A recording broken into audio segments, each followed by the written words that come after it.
Welcome into a special episode of Believe in Rams. This is the first team filling in for Cam Lynch and Jake Ellenbogen. And today we're going to be sharing our thoughts on what the Los Angeles Rams need to do in the 2024 offseason.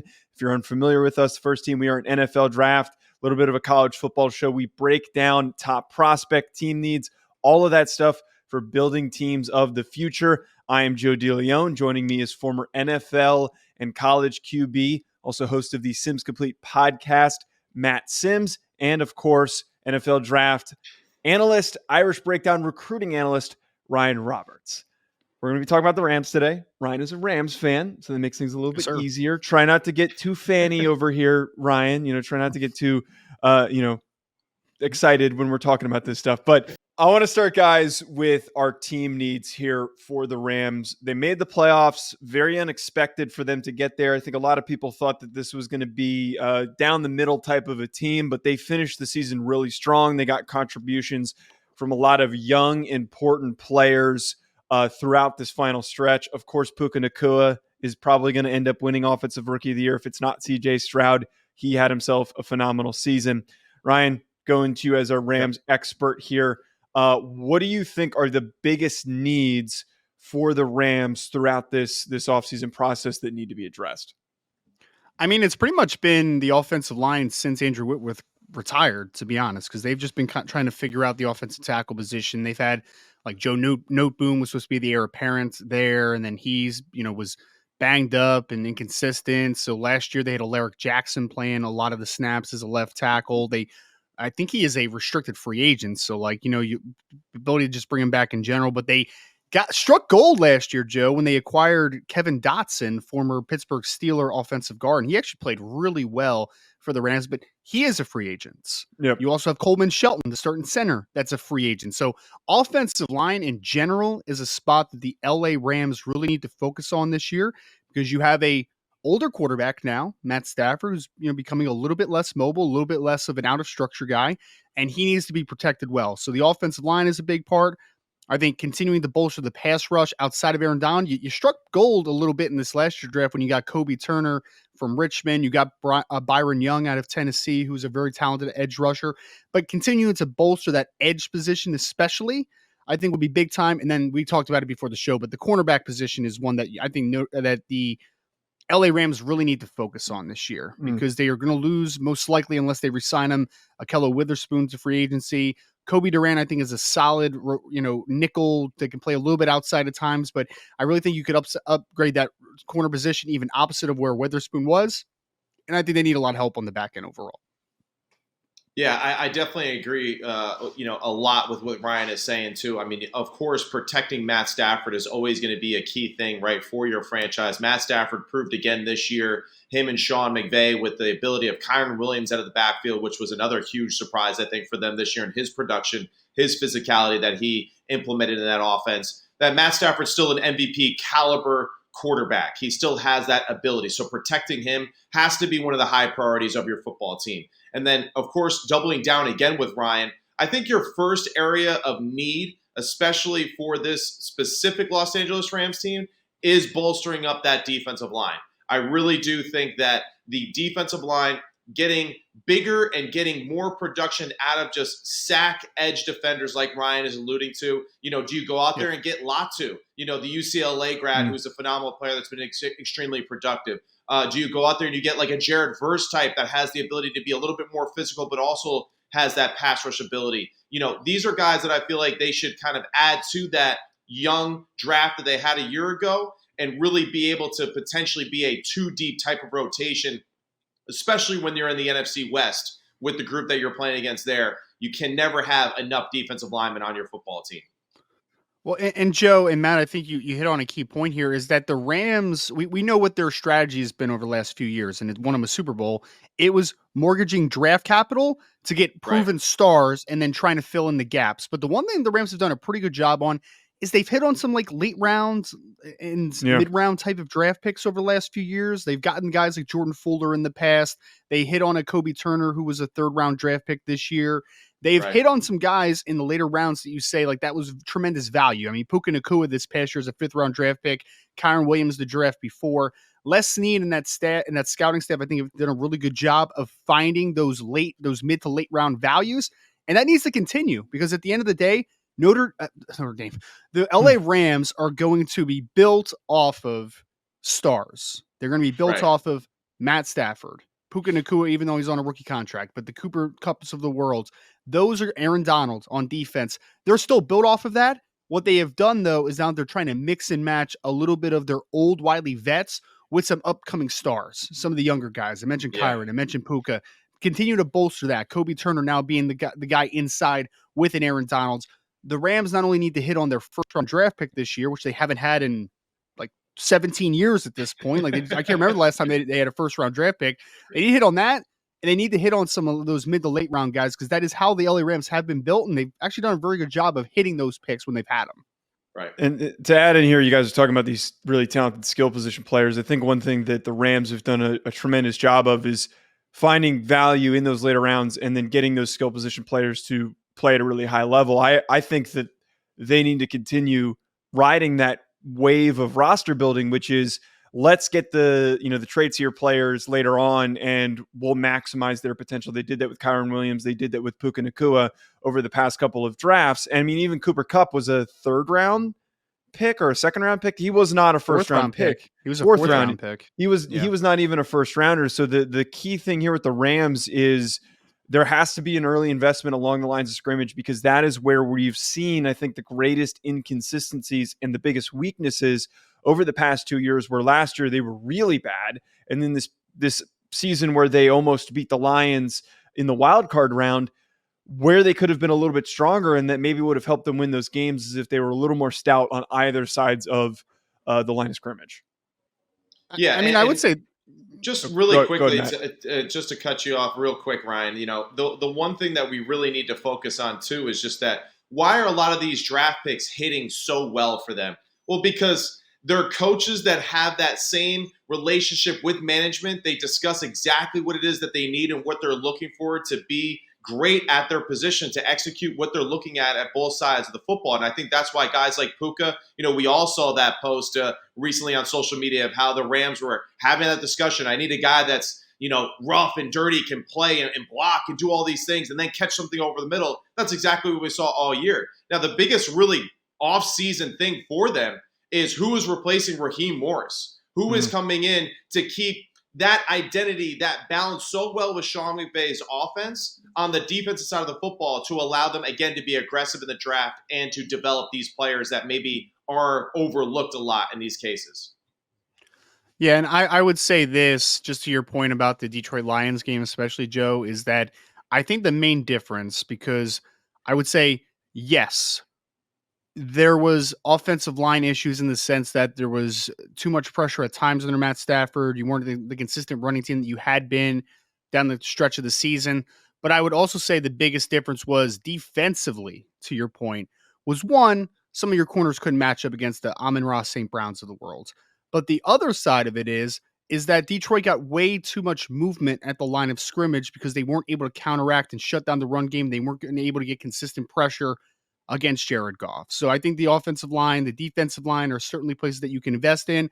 Cornerback position, again, there's a good baseline for the Rams to build off of. You have Stafford in the building. You have Kyron Williams on a rookie 5th round deal. You have Puka Nacua in the same type of situation. You have defensive line wise, Aaron Donald still under contract. You have Kobe Turner. You have Byron Young. You have a good baseline to build off of, but you need to hit some key spots this offseason because this is a big year for Sean McVay, in my opinion. BetOnline remains your top spot for all of your live betting action and contests. NFL, college football, UFC, NHL are all in full swing.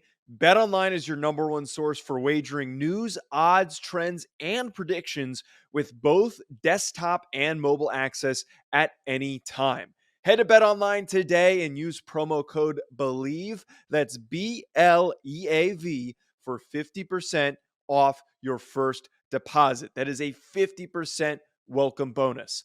BetOnline, where the game starts. So I want to open up the conversation here before we kind of talk first rounders to pay attention to for the Rams. Quarterback is a really weird spot for them because Matthew Stafford comes back, has a really, really nice year, was injured the previous season. So we're reminded of the mortality of Matthew Stafford's career last season. This year, we're reminded of him being MVP level and being a really, really good quarterback and why he was the former first overall pick. The guy is unreal with how talented and gifted he is at the position.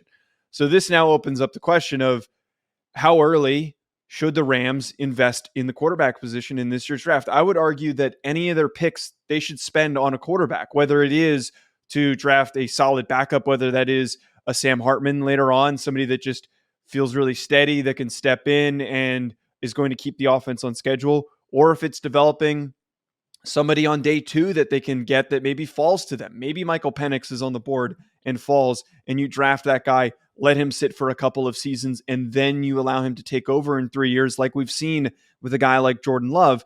I don't think it makes sense for them to go with somebody in the first round because they're still in this win now window. I have seen, I think Bo Nix was in an NFL.com mock. Like I've seen some of these quarterbacks sometimes thrown in there. I don't love that type of a decision in the first round because there's other more critical needs that can't be addressed later in these other rounds.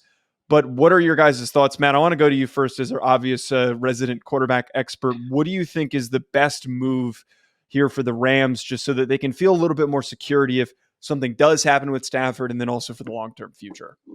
Yeah, we saw the Rams a year ago try to make that move by drafting Stetson Bennett a little bit earlier than what most people probably projected him at as being that guy that potentially is the heir apparent or just a really solid backup for them. That hasn't really worked out. Now, where do you go from here? We have discussed multiple times on our own show here, for all you Rams fans out there, just, there's a lot of pretty quarterbacks there at the top. And then after that, I'm not quite so sure if we have guys that are day one backups ready to play in the NFL. So I feel like that would be a very bold thing for the Rams to do, to waste a earlier pick for a potential backup if they don't really believe that he is the guy that is ultimately replacing Matthew Stafford. So I would err on the side of caution and only strike if, like you mentioned, Joe, if there is, for whatever reason, a Bo Nix or a Michael Penix that is there in the 4th round that is, for whatever reason, has fallen off, on the draft stock, because other teams have filled that void either in free agency or in the draft themselves. And a lot of the other teams are kind of set at the quarterback position with the money situation that they have. So that would be the only reason why I would stretch and go for someone to be the next in line when, again, like you said, your team is already kind of close. You're 1 point away from beating the Rams. From the Lions, excuse me. And I really have to think that the Rams probably would have matched up better against the San Francisco 49ers than the Detroit Lions in a lot of ways. And Sean McVay has had great success against Kyle Shanahan. So I think you're closer than you think. And I'd be very careful with wasting an early draft pick on a young quarterback if you didn't believe that he was the next guy for you. Yeah, I think if the Rams beat the Lions, I think they might have made the Super Bowl this past year. I truly believe that. I think that they would have had a good chance. There. Well, they have beaten the 49ers, so. Yeah. Well, they have. I think they had a window this year. They were playing their best football down the stretch. Right. They fell short against the Lions. I think they had a chance to beat the 49ers to eventually get to the Super Bowl. They probably would have lost that Super Bowl, if we're being honest. But regardless, the NFC was open this year. And I think to the quarterback conversation, this is all very dependent on what free agency looks like this year, as far as how much can you shore up the offensive line? Can you find a starting corner that can be kind of a difference maker for you? If you can plug a couple of those holes, I think you can afford to take a luxury a little bit earlier in this draft. Maybe not first round, but if you're sitting there in the day 2 range and there's a guy that you really like as a developmental guy, maybe it's even a Michael Pratt out of Tulane. Maybe there's a guy that you want to pull the trigger on potentially. But I think that for me, it is solely going to be pressed upon free agency. You have to plug some holes. If you don't plug a couple of those holes, then you're unafforded that luxury at that point. Having a backup quarterback to be groomed under Matt Stafford is a great thing to have. But at the end of the day, the Rams have holes at some pretty key spots, offensive line, cornerback, secondary pass rushers. They need to find guys that can create an impact in this team to not waste a winning window that is still open because Matt Stafford is still playing good football. So don't waste the winning window by taking a luxury. Only take a luxury if you can afford to take it. two names that come up to me really quickly as I look through some of the free agent quarterbacks coming up next year. I'd be really interested to see if Sean McVay can talk a guy like Ryan Tannehill into coming over there and being the backup, right? For a guy that, needs a kind of a new start, a fresh start, needs to be in a different environment, being around Stafford, that type of offense. I feel like they would be able to get a lot out of Ryan Tannehill. And then, of course, Tyrod Taylor, who was the backup here with the New York Giants this past year. He's a free agent. He's someone that I was a former teammates with, and I think very highly of him as being someone that is a really good quarterback, that would be a surefire backup that can absolutely hold down the fort and win you playoff games if it were to happen that way. Was it Buffalo? Were you guys teammates? Yes. Okay. And I think he's just a very just capable quarterback that, unfortunately, the way that things happened in Buffalo with Rex Ryan era, he kind of got the short end of the stick. Then he had that injury there with the Los Angeles Chargers there, where essentially the team doctors punctured his lung accidentally, and he would have been the starter there. So I just think that he's a player that still has some left to be, he has some gas left in the tank. It could be a very serviceable backup for the Los Angeles Rams and what they do offensively. Right. It's great to hear that you were his teammate, Matt, because I think that Ryan Fitzpatrick was teammates with pretty much everyone in the NFL at this point. But yeah, he's great guy. Just kidding. Obviously a joke. Yeah. Terrible joke. I know it was, but he's been on like 9 different teams, so like it's not the worst joke of all time. It's kind of I want to wrap up our show with what we do best here, which is talking some of the top draft prospects that could help fill things here for the Los Angeles Rams. Matt, you already brought up a couple edge rushers, which I think Jared Verse, Lietu Latu, fantastic names. Lietu Latu's kicking butt right now in Mobile at the Senior Bowl, which is really fun to watch. He has done some tremendous things in these pass rush reps as we're recording right now. He had one against the Utah guard tackle. His name is escaping me, where he had a ridiculous counter move and completely blew past him. But Latu is somebody who's going to get brought up a lot during this process. For me, though, guys, I think that you have to use this first pick on whatever and whoever is the first available offensive lineman where you're sitting in the first round. And I mean, heck, maybe even double dipping somewhere in the second round, because as we've talked about here, that Super Bowl winning offensive line that they had a couple of years ago, there has not been really any work to rebuild off of that. There hasn't been any. They have been just shuffling who's into those spots, and they're in a position now where they got to get somebody. And the names that come to mind, like I look at a Kingsley Suamatea from BYU, who's a very gifted player, who maybe that's a little early for him, would fit if some of the other guys are gone off the board. Amarius Mims from Georgia didn't play a ton of snaps this year, but could play either tackle spot. Maybe he plays guard, depending on how you want to use him. And then the last one is one that I really like that I don't think Ryan likes as much, but Jordan Morgan, the guard from Arizona, who, yeah, exactly. I knew you were going to hate that. I think that if you immediately plug him in at guard, if you miss out and there's this crazy run on tackles, which I think is very, very possible to happen, where all of the tackles could be off the board, you can end up getting a Jordan Morgan who could be a good starting guard in the NFL. I would rather, Ryan, have Jordan Morgan before I would go Tyler Guyton, because, Tyler Guyton, as we talked about on our Senior Bowl show, is still really raw, and you need somebody who can play a little bit sooner, and maybe the ceiling's higher for Guyton. Jordan Morgan's going to at least bring you a little bit better of a floor there.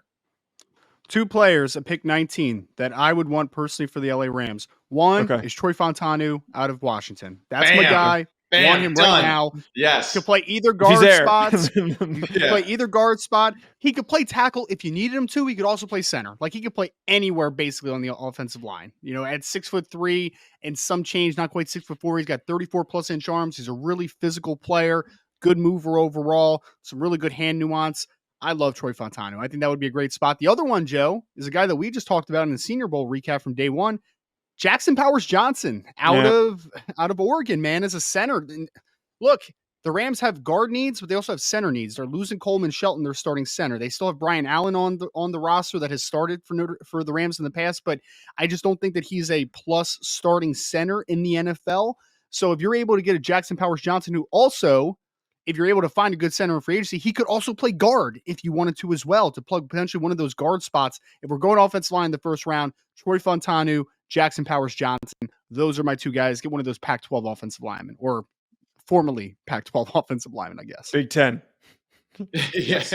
And I'm really curious too if maybe that again, I'm going a little bit of from the perspective of the free agent route here with the Rams too, because I feel like with the cap space that they have too, that's where immediately defensively I was thinking guys like DeLeone Hunter, right? If you're going to attract him to that defensive line and add that depth with what he's done and possibly doing another 1-year contract. Now, the offensive side of the football, one of the names that I look at here on the unrestricted free agent list is Kevin Zeitler of the Baltimore Ravens, a guy that does play the interior position well. He kind of can do a little of everything at both guard positions and just bolster depth, experience, and physicality, right? I mean, we know the guy obviously can run block extremely well, or else the Baltimore Ravens wouldn't have gotten him in the first place. So I think that's someone to add to the potential list of bolstering that offensive line to go along with those draft picks, because that would really, I think, add a certain level of toughness that the Rams need, especially for a long playoff push.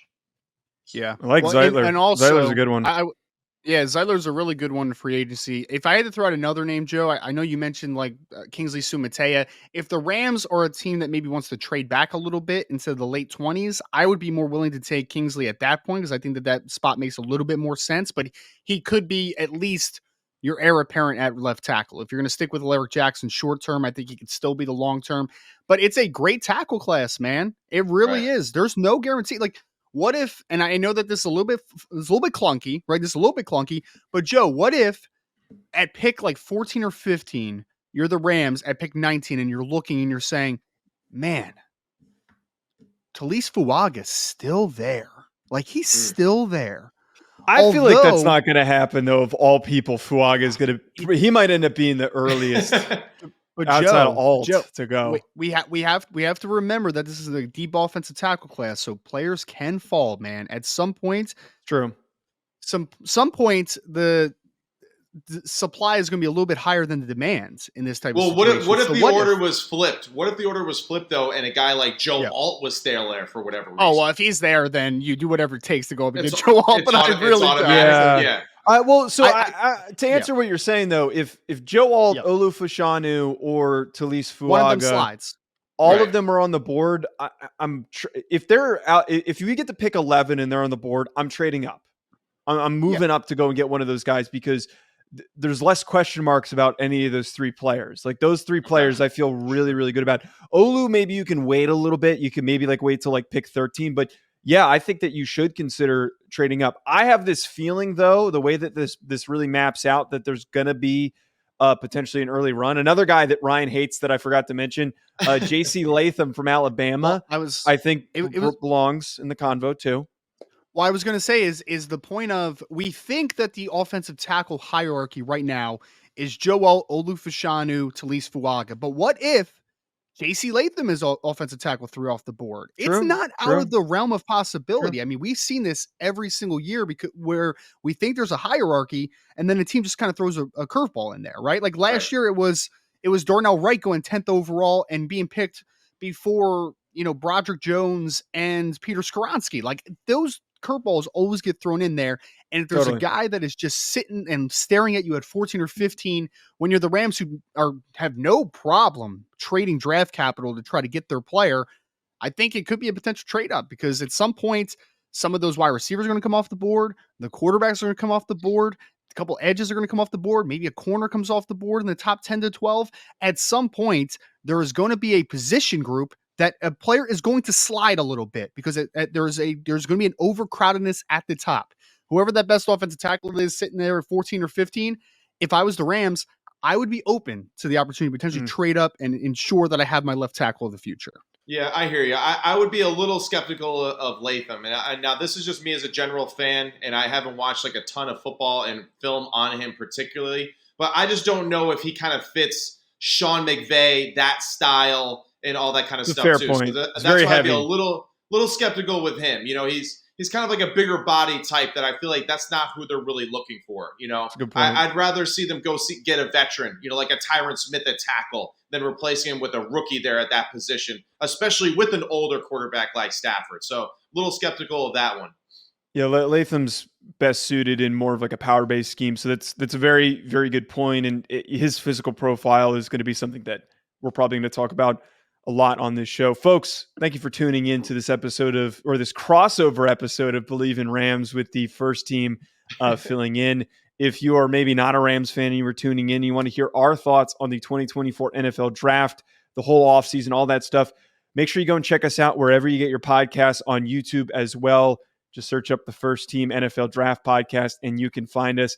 I was Joe DeLeone at Joe DeLeone, and with me, Matt Sims at Sims Complete, and Ryan Roberts at Rise and Draft. Enjoy the rest of your week, folks. We'll talk to you soon.